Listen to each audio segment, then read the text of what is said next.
जी दोस्तों, ड्रामा में एक बड़ा तूफान आ गया है। जब महीन निहाल को नरमीन का हाथ पकड़े देखती है तो वो दंग रह जाती है। महीन निहाल से सवाल करती है कि वो उसकी बहन को क्यों परेशान कर रहा है, लेकिन निहाल जो जवाब देता है वो महीन के होश उड़ा देता है।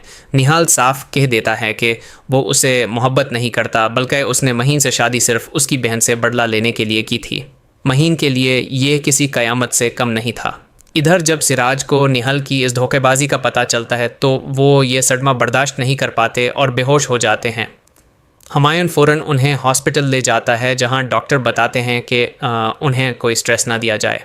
होश आने पर मही अपने अब्बू से माफ़ी मांगती है कि उसने अपनी मर्ज़ी से निहाल से शादी की, लेकिन सिराज इतने गुस्से और दुख में हैं कि वो मही को वहाँ से चले जाने का कह देते हैं।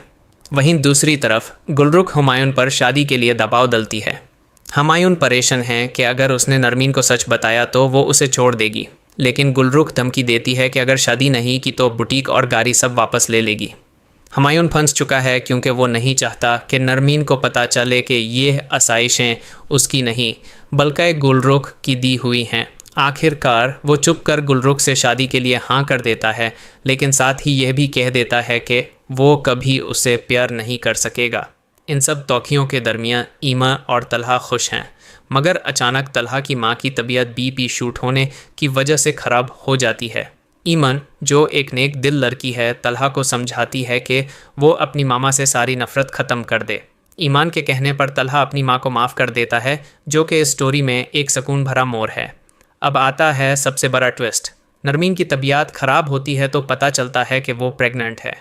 ठीक उस वक्त जब हुमायूं और गुलरुख का निकाह हो रहा होता है, नरमीन हुमायूं को कॉल करके ये खुशखबरी देती है।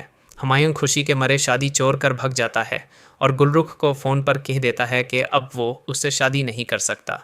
लेकिन कहानी यहाँ ख़त्म नहीं होती।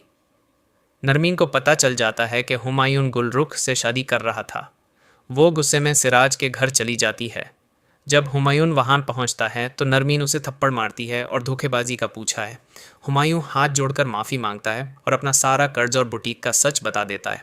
नरमीन अपने बच्चे की खतिर और हुमायूं की मजबूरी समझते हुए उसे माफ़ कर देती है और उसके साथ वापस घर चली जाती है।